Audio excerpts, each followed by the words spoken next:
Hi all, in this video we will try to discuss some of the basic things of Tantra. Tantra means a technique. It's a technique to protect yourself. It's a technique to follow a good path basically.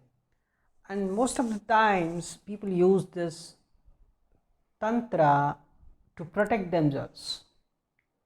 Some people think Tantra is a bad thing, it is to harm others or something like that, but it is not correct.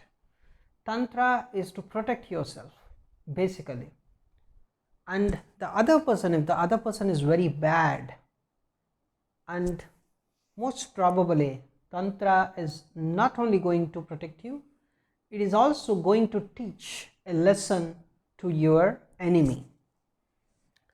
Now, so Dasha Mahavidya is the famous thing. So it's 10 devatas, means 10 devis, who are actually the responsible people of destruction. So it's all about destruction of bad things.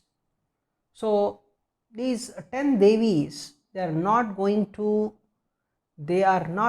punish the good people, but they are going to punish the bad people for sure.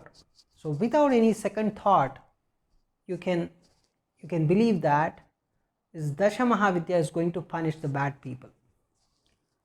Now, it's just not believing, it's a practical thing basically. So when you practice it, when you travel in this particular journey, then definitely you will understand that you are protected, and if someone is going to harm you, if someone is going to harm you, they are going to be punished for sure, right?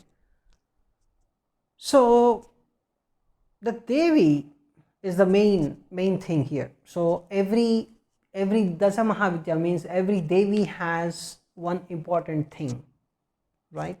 So you know the concept of Trinity, the creator, the maintainer and the destroyer.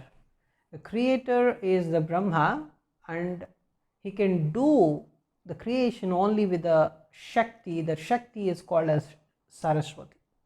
With one Shakti, that Shakti is Saraswati. The power of creation is actually the Saraswati. And then the maintainer is Vishnu, and he can maintain the world with one power. That power is called as Lakshmi. So without Lakshmi, Vishnu cannot maintain the world. And the third one is the destruction. So Shiva is responsible for destruction, and the power of destruction, the Shakti, right, that makes Shiva, to destroy the bad things or whatever. So whatever destruction Shiva tries to do, for that the power comes from, the power is actually, the Shakti is actually from the Ma Parvati. So when you take Ma Parvati, when you try to understand the energy of Ma Parvati, then you can come to the concept of Dasha Mahavidya. Dasha Mahavidya are the furious forms of Ma Parvati, you can say, right? So there's one particular, so if you talk about different female goddesses, means female gods, you can say, or just say goddesses, especially these goddesses are responsible for most of the things in the world, something like a Tara, right? So you just try to understand that the puja means the ritual of submitting something, to your god or goddess. So especially in the Dasha Mahavidya puja, you generally do it for the Devis. So Tara is one of the Dasha Mahavidyas, right? So Tara, you can say Tara has the energy related to the sky. We'll talk about that later, but some of the fundamentals we'll try to understand now. Saraswati is actually, you can relate Saraswati, some people relate it with the education, and you can also relate Ma Saraswati with a kind of pattern of life, with the dance of your life, you can say, with the energy of your life, right? And Ma Lakshmi is, of course, the representation of abundance, right? Even you can find Ma Lakshmi's energy in mother's milk. And Kali, Mahakali, she is the remover of all that is no longer beneficial for you. So Ma Kali's worship is very good for everybody. So these are the different intelligent forms, or different perfect forms, right? This Dashamahavidyas basically. So you can see there is one Devi. That Devi is called as Supta Shringa Devi. Supta Shringa Devi. It's an expression of the mother as the entire earth itself, right? So we'll talk about all these different feminine powers, right? These are really important, for whatever you want to achieve. Now,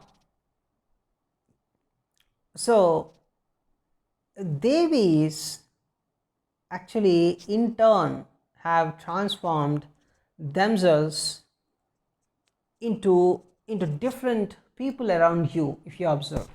So as you travel in this particular Dasha Mahavidya journey, right, you can understand that these Devis, so you can understand the life pattern, basically life pattern, in the sense, whoever you meet in the life, you can clearly understand that this whole thing is the play of Dasha Mahavidya only, right?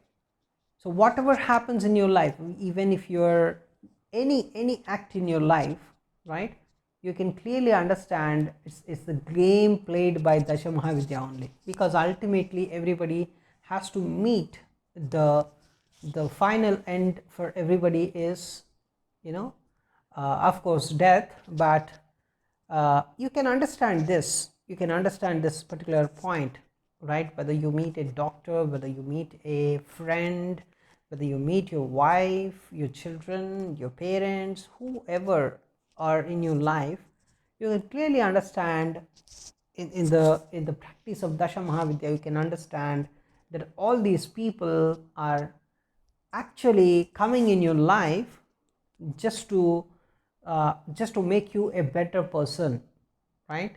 Just to try to help you only, right? It's the game played by Dasha Mahavidya. And also, if any of the people around you are actually trying to play negatively with you, or trying to give more pain to you, then Dasha Mahavidya, of course, is going to help you, right? Now, you can understand another important Devi is Chinnamasta Devi. Chinnamasta Devi, when you worship Chinnamasta Devi, you can clearly understand that you experience so many things in your life that otherwise may not be possible. If you don't pray Chinnamasta Devi, you feel like this. If you had not prayed Chinnamasta Devi, you would not have gone through all these places that you are visiting, or all these experiences that you are actually experiencing. You may feel like this, right? So because these things can make you a better person, once you started becoming a better person, then you can understand that yes, you can become a better person even more, right? and ultimately you will achieve the godliness. That is the main purpose, that is the main one mission. And especially Chinnamasta Devi, she has only one mission, so to dance, that is the Tandava, the eternal uh, dance form, right, of Shiva and Shakti. So merging and separating for the delight of being one, and you can also say it's an enjoyment of uh, enjoyment or enlightenment of being or behaving like a worldly couple, right? The kind of enjoyment. The similar form of energy you can find in Chinnamasta Devi, right? Now, so how can you actually, let's talk about Chinnamasta Devi for some time. So once you start praying Chinnamasta Devi, you can understand that you are really interacting, interacting to her very closely. The first thing that you need to do is you need to surrender yourself, right? Then you can understand your life flows very much easily. You need to surrender yourself to Chinnamasta Devi, right? So Devi, the Chinnamasta Devi, naturally longs to live a life full of integrity. So when the stress, when you have some kind of stress, right, so much of stress is accumulated through a lack of seeing what is truthful in your life, right? So then you can clearly understand Chinnamasta Devi is really going to help you in that situation, right? So when you are unable to see the truth in your life and you're just trying to do something else, or you are in a different path, but actually your life is going in a different way, but you're not understanding that time Chinnamasta Devi definitely is going to help you, right? So the truth lies in the wisdom given by Devi, right? So then you can understand the truth of life. So she only reveals that truth, right? The truth of your life. Of course, you're going in a different path, but maybe you are expecting your wife to work, your wife will work for you in your future, or your children will work for you in your future, or whatever, or your job will do something great, and you have some kind of prejudices, you have some kind of different belief system in your life, but the actual thing might be different, but you're not noticing it. So Chinnamasta Devi will definitely let you understand the truth of your life, what is actually happening in your life, and thereby she will try to give you a kind of transformation so that you will understand the life correctly, and thereby you try to act very decently, very normally, right, very peacefully. And what is needed for this, what Chinnamasta Devi wants from you, in order you to be transformed, what she wants. So you humbly submit and accept yourself, you humbly submit yourself, surrender yourself, to Chinnamasta Devi. So it's something like, when you are surrendering yourself to Chinnamasta Devi, you will feel that you're putting your head in her lap, right? And believe me, Chinnamasta Devi thoughts are divine. The divine thoughts, all divine divine thoughts run through her, right? So you can also understand, right? If you go more deeper, you will understand that there is no difference between all the thoughts that you're going to get by surrendering yourself to Chinnamasta Devi, because you are protected basically. So whatever thoughts you're going to get, all of them have very less difference. You may not understand this one, you can only understand this particular point when you really start the journey of Dasha Mahavidya. Chinnamasta Devi is very much powerful. So even you can understand, she is basically the teacher, you can say. In one word, Chinnamasta Devi is a teacher for you. She shows you the hidden things in your life, right? Hidden things in your life, and that's where you will understand the truth of your life. Your confidence will increase for sure. It's not like the confidence that you get by, by preparing for an exam, or by you know by understanding, or by practicing a game. It's not like that. It's a completely different variety of confidence. That is, the confidence is very much settled. The confidence is very much peaceful. So such kind of confidence you will get. The confidence is something like you have some infinite amount of goodness in you, infinite amount of love, right? So it's because you are completely surrendering yourself and believing Chinnamasta Devi. You're truly trusting her. When you truly trust her, when you truly surrender yourself, then she will allow you to know the truth of your life, and you are completely protected. So she is divine mother.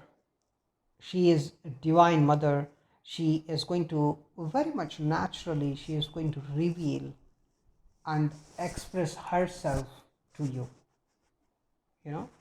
You will clearly understand. It's a natural path. There is no force here. There is no force. There is no artificialness. That is the greatness, because you're completely surrendering yourself to Chinnamasta Devi. So you will get a lot of teachings basically when you travel in this particular journey of Dasha Mahavidya. You will get a lot of teachings. The teachings are self experiences, right? So that is one important thing. Means you will understand the Shakti. Basically, it's not a direct teaching. It's a teaching that you get by experiencing it, by feeling the Shakti hidden in the teaching. So you will feel, the moment you start surrendering yourself to Chinnamasta Devi, or you actually pray Chinnamasta Devi every day, then you feel like you got some kind of recognition. That's the initial feeling. By practicing or by chanting Chinnamasta mantras, or by thinking about Chinnamasta Devi every day, at least for some time. It's not like, it's not like you're going to do something. You just need to think about her, right? She will guide you for sure, right? That is one important thing. So when you are guided, when you are really given some kind of teaching, it's a very peaceful one initially, and thereby you feel like you're getting some kind of recognition. So it's not, this recognition, all these things are just a kind of it's not the regular recognition that you get when you perform well somewhere, and when your ego is satisfied by doing something, not that kind of recognition. It's a kind of, is a kind of, you know, when a kid is noticed by her mother, right? When the kid is very much small and the mother just the mother identified that particular kid, how the kid feels, such kind of feeling you will get, you know. So that is the recognition.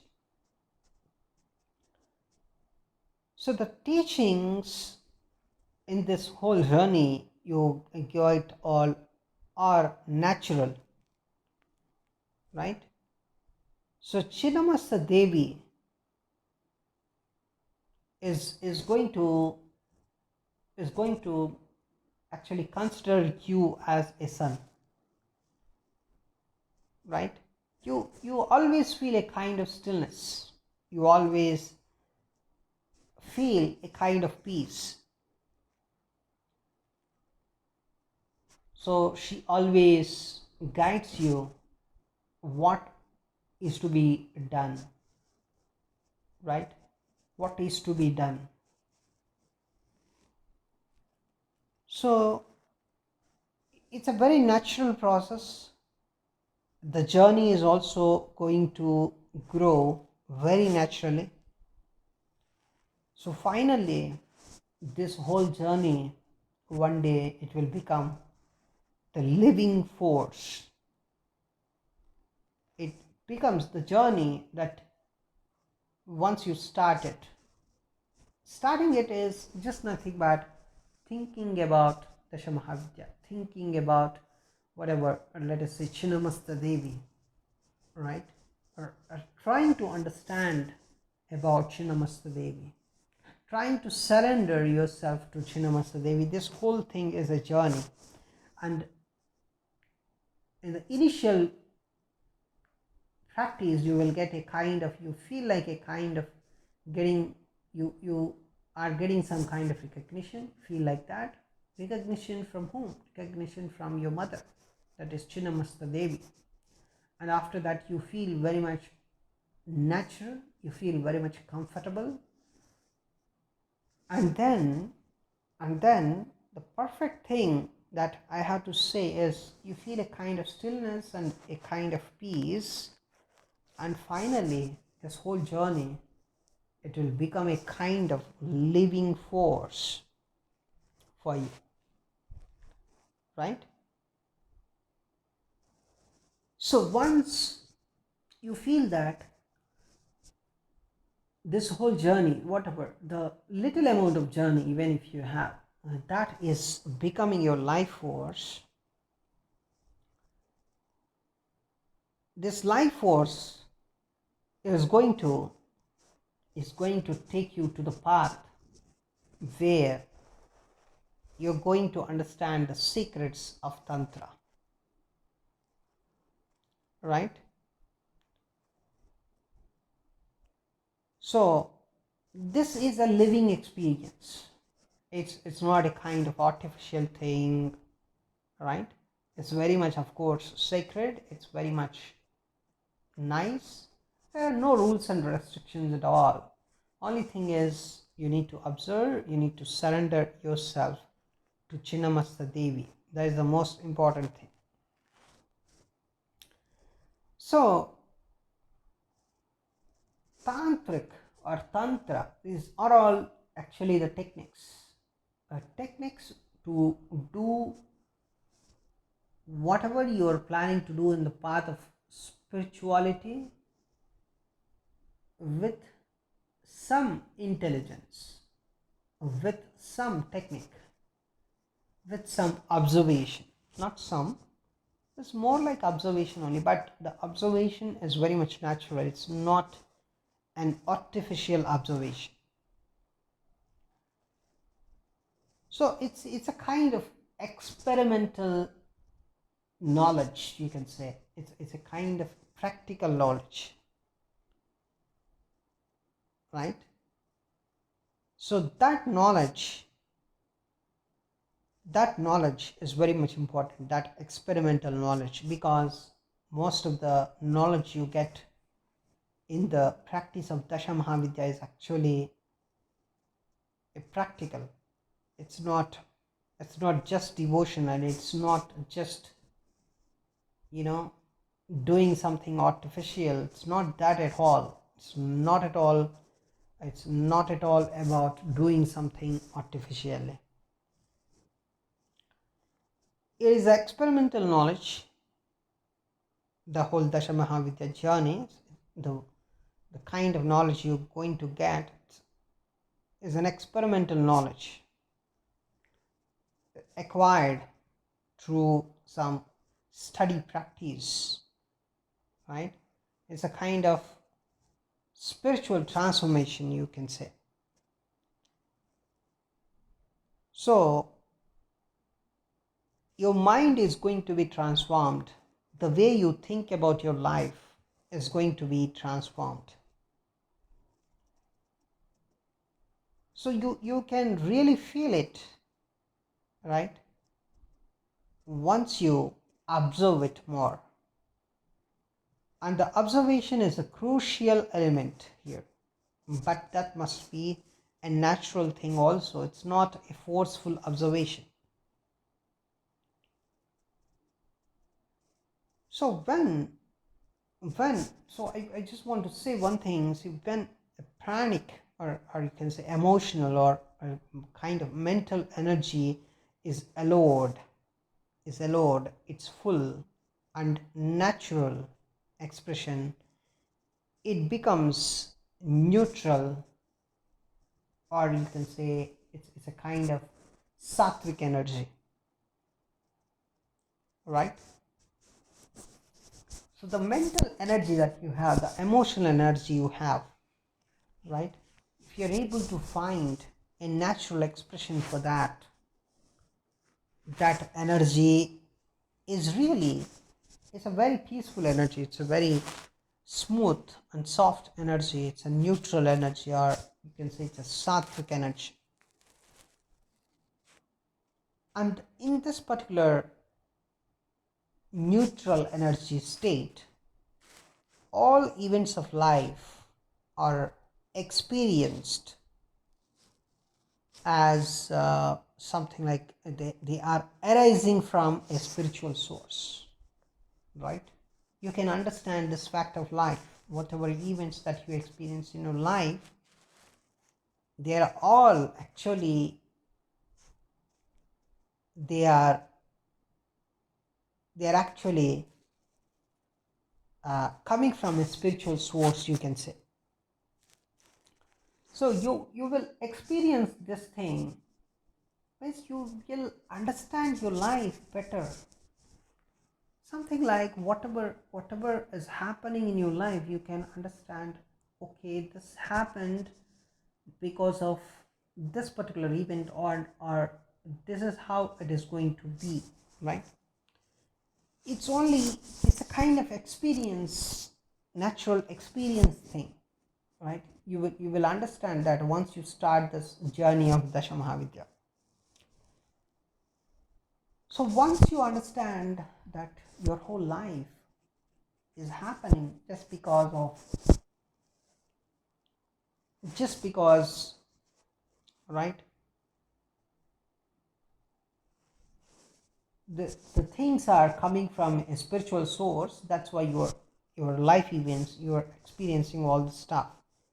So once you understand this particular simple thing, that is a kind of shift, for your experience about life.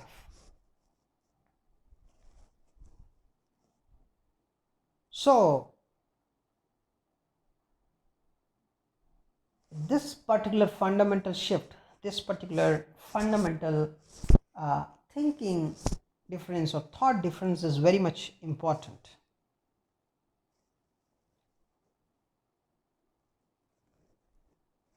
So the transformation achieved initially is a very simpler one, of course. but it is going to give some kind of long lasting, a kind of sustainable experiences in the whole journey. So I want to tell you this fundamental thing: surrender yourself. That is the perfect thing. So without that surrendering or just being normal, the fundamental thing is you have to be very normal. So the secret of success in this particular Tantra is actually a persistent and a very beautiful effort over a long period of time. But of course, see, the whole thing takes long period of time, but once you want to protect yourself, once you want some protection, once you want to take the things into your control, it takes very less time, but the final goal is different. The final goal is to understand the life completely, and finally, of course, it's to gain some kind of liberation, right? That is the final goal. But in the initial days itself, you can take the control of your life. So practice is very much important. In the initial practice itself, you can understand life better and take the control of life. So there is a beautiful thing in the Tantra, right? So there's so many techniques you can follow. Even you can follow Patanjali's Yoga Sutras, right? You can follow some yogic techniques. So yoga is basically, if we talk about yoga is experienced in that mind which has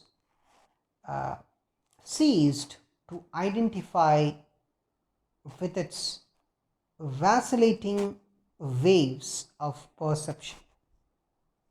This particular statement is given in the book Patanjali Yoga Sutras, right? This particular statement. So yoga is basically experienced.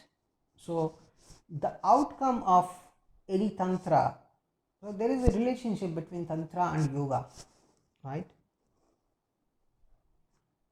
So the yoga is experienced in that mind which has ceased to identify with its vacillating waves of perception. So these waves are actually the life waves, you can say.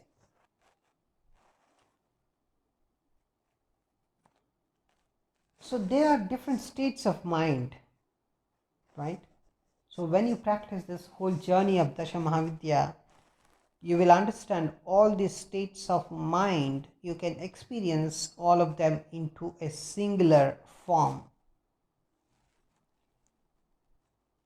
So it's a kind of stress-free state, you can say. So yoga also seeks this particular state of peace, this particular state of stress-free state, right? So yoga has this kind of aim, and even a tantra that we are going to talk about also has the same aim, right? Of having some kind of peace through mastering something else, right? So Patanjali Yoga Sutras also can help you, right? Not only this Dasha Mahavidya journey, if you want the Patanjali Yoga Sutras, if you want to follow those Yoga Sutras, then also you can come to the same state finally. So there is one single state, that is the stress-free state. So coming to that, if you want to come to that, you can practice Dashamahavidya, or you can practice Patanjali Yoga Sutras, or there's something called as Hatha Yoga also, right? So Hatha Yoga attains this particular state, that is stress-free state, through stillness of breath, as prana and mantra, right? So as prana and mantra, right? Your mantra is going to be your breath, right?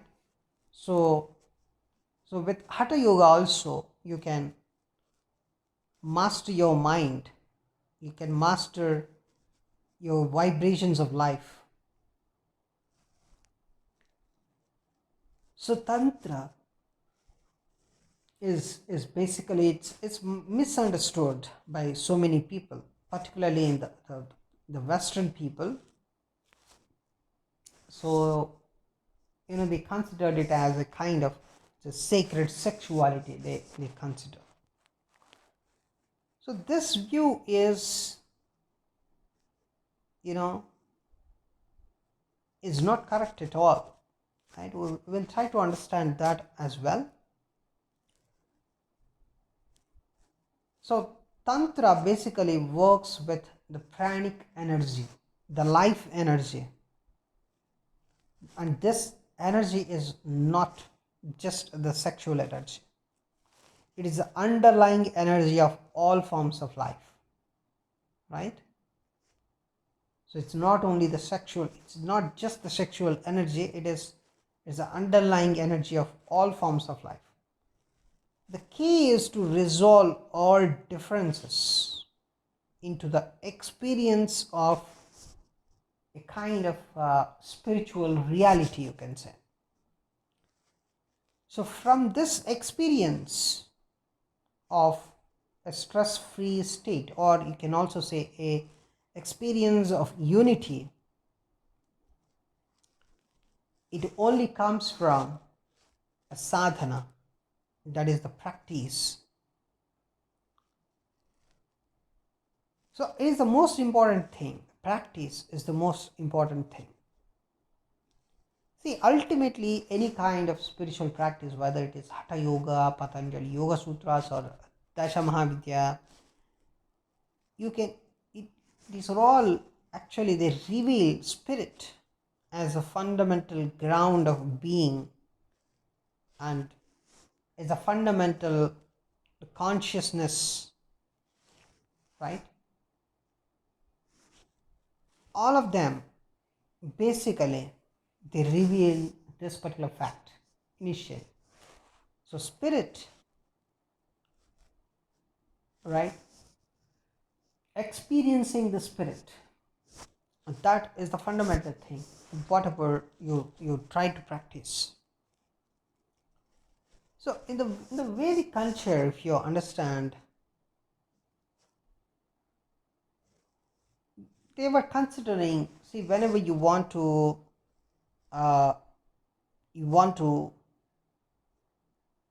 fulfill the desires of your life, right?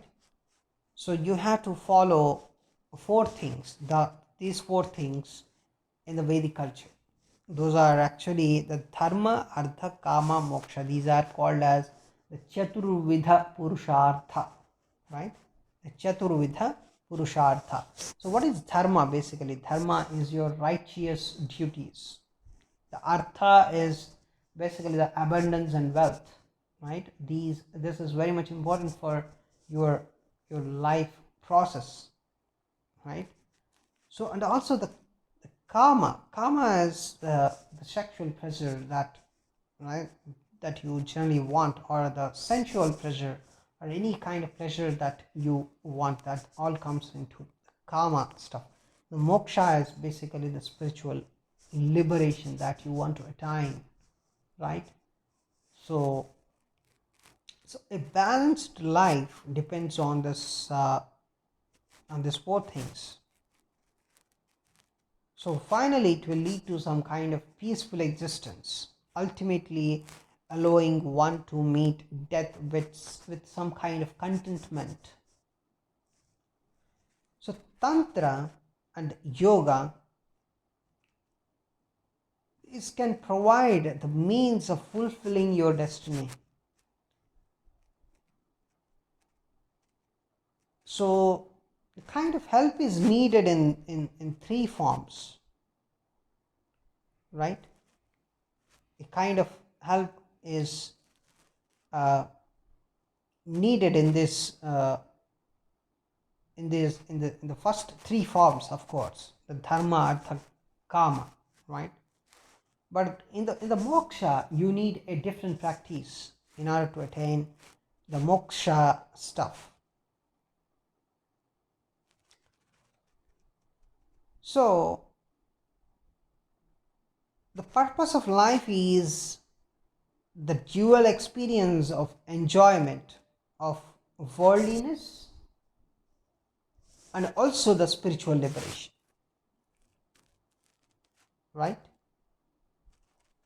So you need to experience the worldliness. How can you experience the worldliness? Dharma, artha, kama. Then the moksha, the spiritual liberation is completely different from the first three, that is dharma, artha, kama. Because dharma, artha, kama, these are basically related to the worldly ideas. Of course, dharma consists of afterlife related stuff also, right? For especially for our pitris, that is our forefathers and all the stuff. But the spiritual liberation is a bit different from dharma, artha, kama. So moksha is actually different from dharma, artha, kama. So in order to attain this particular spiritual liberation, we have different paths. One may follow Hatha Yoga, another may follow Patanjali Yoga Sutras, some may follow Dasha Mahavidya worship. The first thing, the fundamental thing in all the practices is the self-realization, right? So self-realization is it's basically accompanied by one of the two things, that is, one is the renunciate path and the another one is householder's path. Renunciation is nothing but it's the everything. If you renounce or if you leave all the worldly activities and you celibate, right? That is the renunciation path. Another one is householder's path. So householder's path is something like the person engages in fulfillment of worldly desires. So any path you can choose, renunciation, or so renunciation, people who renounce, they are actually called as the sannyasi, right? And the another one is, of course, the householder's path. You can choose anything.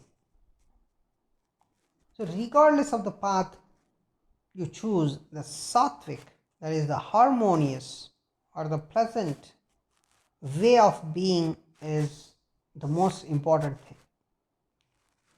So this kind of sattvic balance is the most important thing. Whether you are following the renunciation path or the householder's path, the sattva guna is very much important.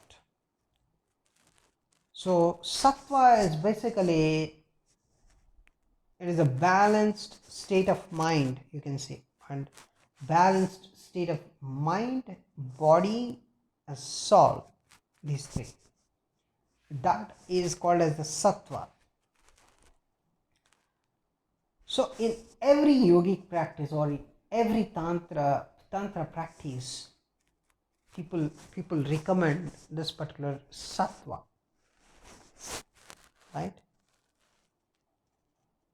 So there is another one, is another kind of thing is tamasa, that is tamasic, is a bit lethargic. So tamasic energies need to be stimulated or expressed to become sattvic.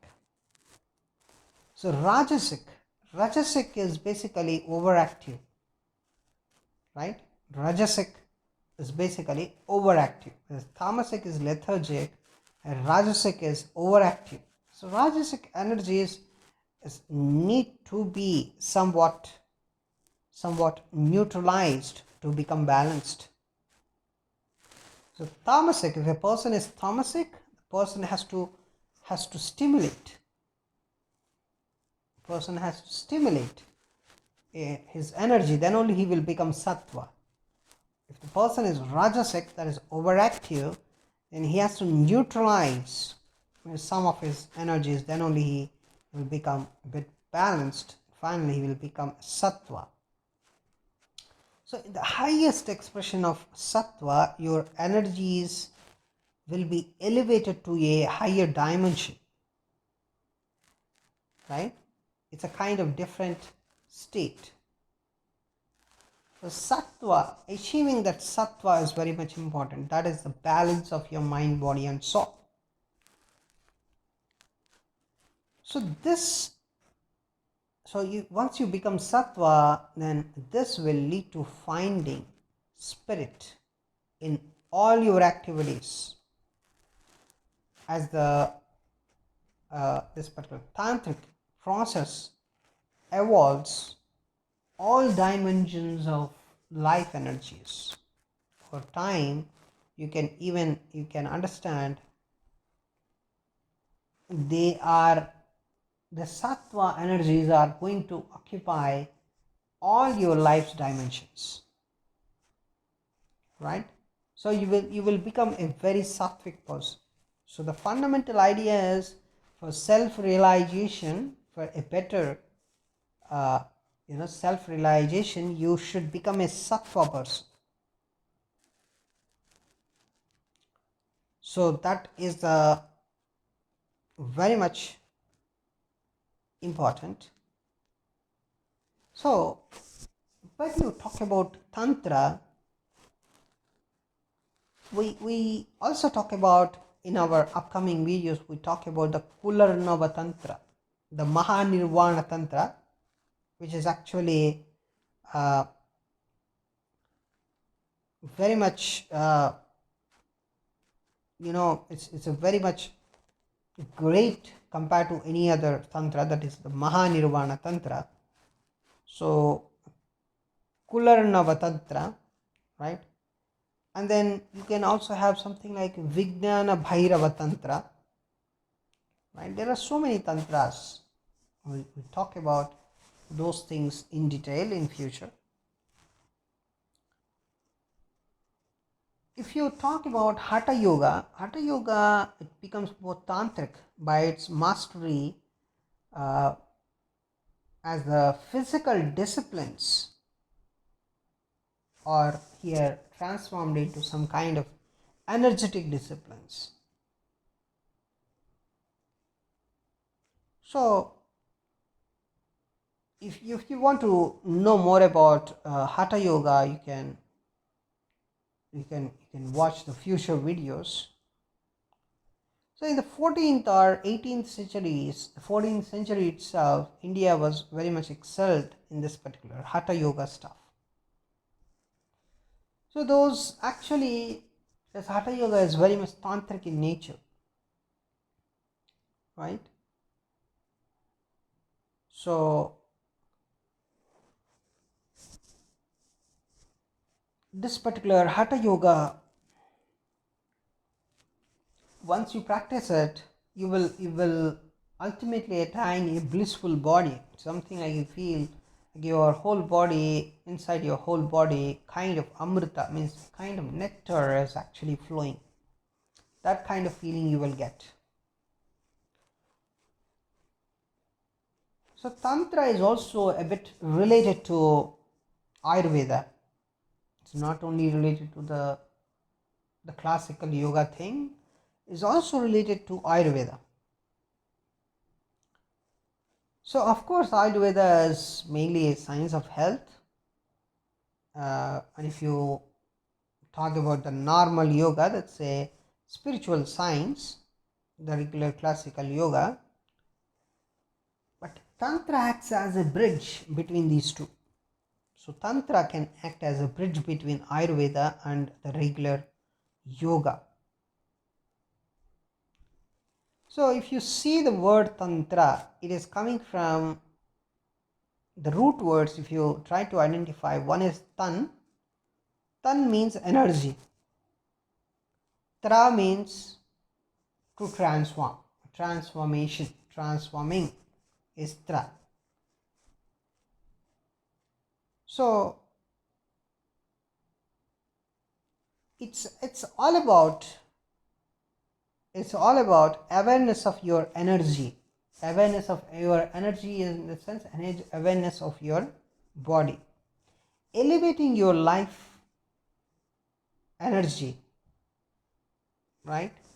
Your spiritual consciousness, elevating it is basically the Tantra.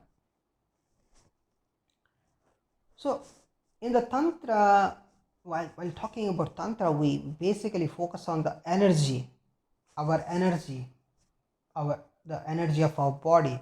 Energy of our body is defined with our emotions and mind, you can say. So the energy of our body, it basically consists of some chakras. So chakras are very much important, right? Chakras are basically the energy centers of our body, also called as energy centers of desire. So yogic, in the yoga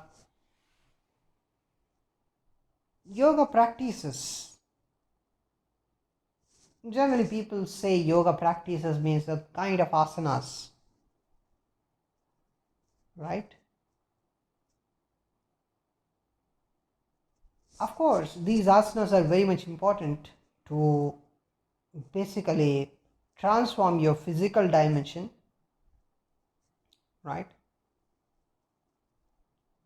This particular, when you mix this yoga and tantra, it will become a pure spiritual practice for the transformation of your complete body, right? The complete body, mind and soul, you can say. So there's another thing called as Ashtanga yoga, right? Ashtanga yoga, in the Yoga Sutras you can find this Ashtanga yoga. So what are you going to transform in this whole process? That is also one of the important things. You need to track it. What is getting transformed while you're practicing it?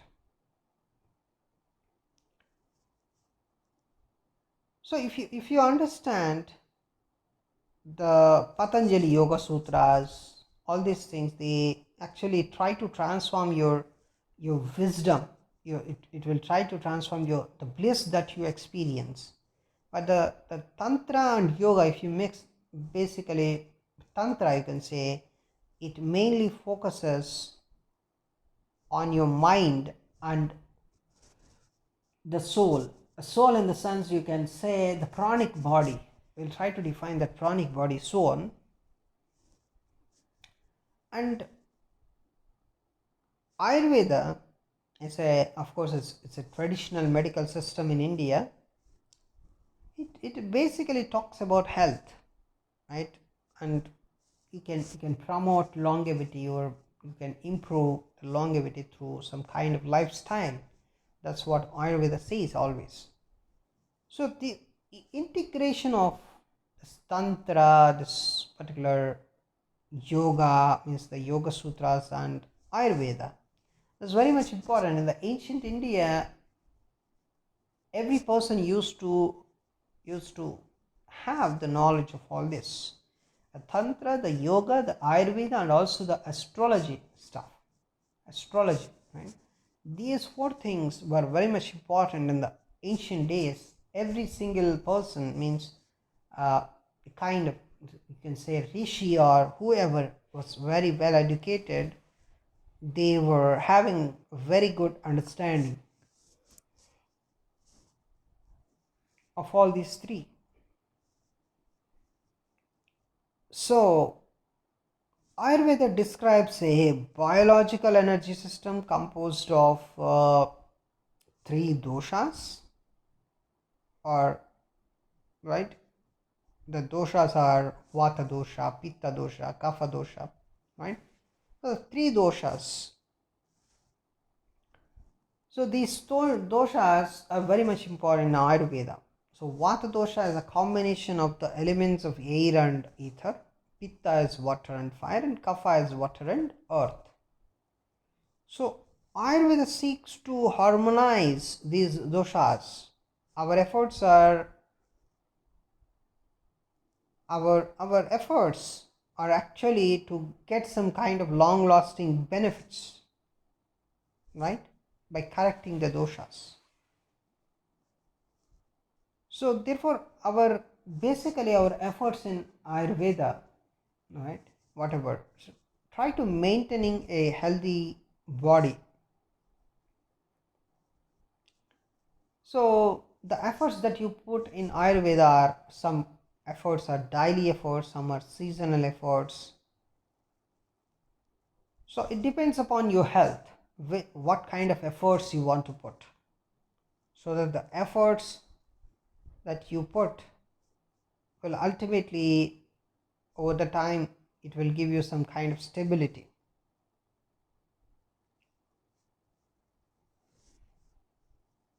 So by that you can control the stress also. Now, so vata is if you talk about vata, right? So vata is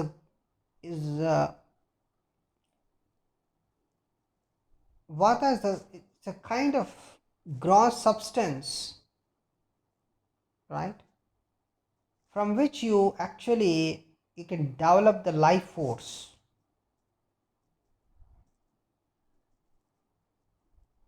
So if you want some kind of spiritual,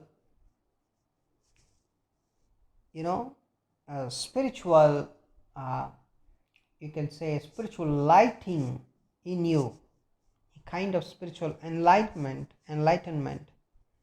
then pitta is very much important. So vata is important for your better life force, and pitta is very much important for a kind of spiritual lightening.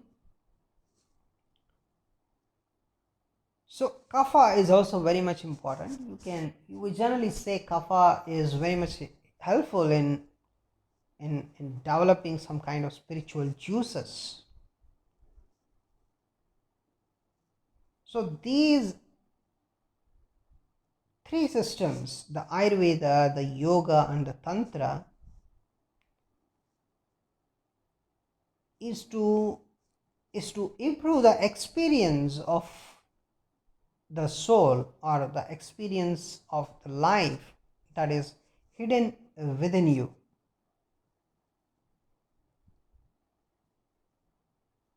So by that, the stability is going to be improved.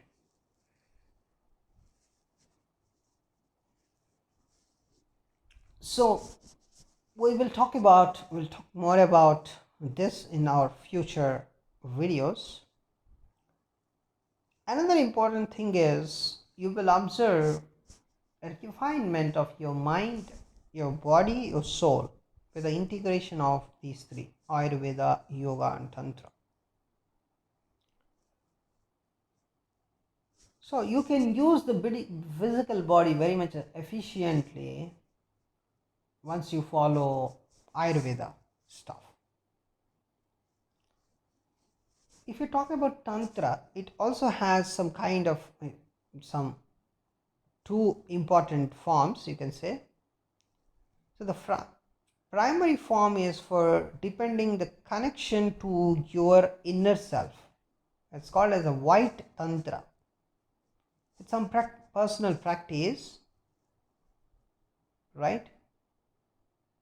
So deepening the connection to your inner self, that is very much important.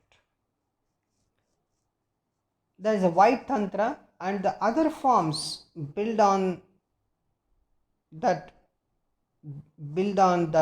idea of self transformation.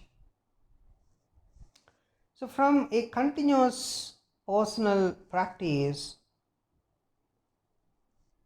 the spiritual energies, the sexual energies, right, you can improve. So these will actually bring you into a better relationship, right? So the tantra, the yoga, and also the Ayurveda, these three, you should understand these three to an extent, so that in the journey of Mahadasha, in the journey of Mahavidya, you can use these things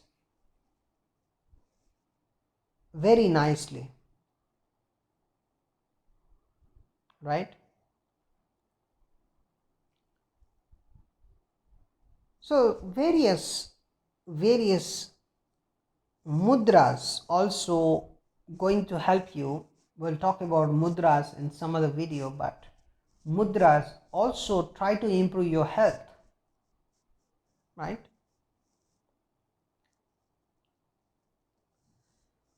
So mudras also come under yoga, right?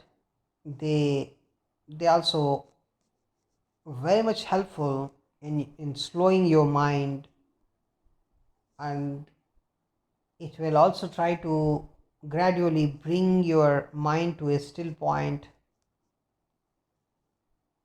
So pranayama is one of the important things that everybody talks about, right, when they talk about mudras. So what is pranayama? Pranayama is nothing but regulating the movements of your prana. So regulation is the main focus here. So that the body will be very much healthy. So asana is nothing but it's the body positioning. It's right, how you position your body, that is the asana.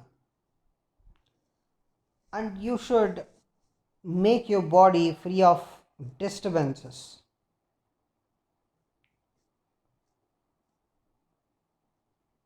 So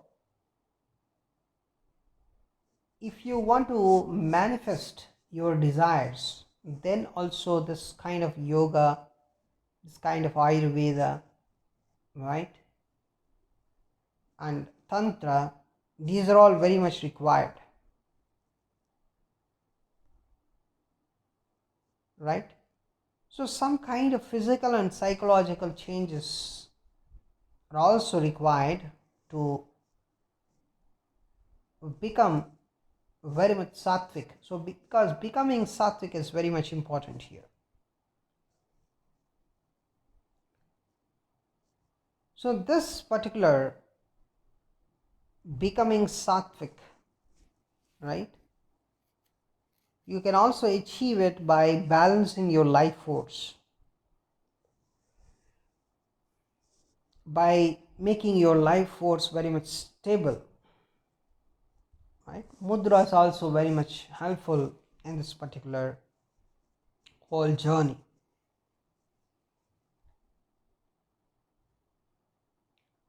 So the pranayama is the most important thing.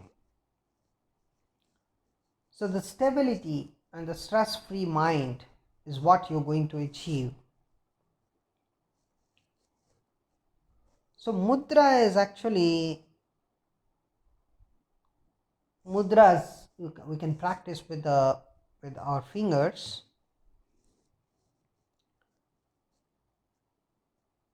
So actually the prana, right, it has the relationship with the prana, with the life force. So mudra has very much connected, it's very much connected with what is called as the pratyahara. Pratyahara is the withdrawal of prana from the sensory objects so that the mind rests in the true self. Is a withdrawal of prana is actually the pratyahara. We'll talk about that later. I'm just introducing you the most of the things that you generally see in this particular tantra. So the mudras are very much important. So we will talk about some of the mudras in our next video, and also we'll continue with some precious knowledge of this particular about this particular yoga, tantra, and also we will try to talk about Ayurveda whenever time comes, right? So thanks for watching this video.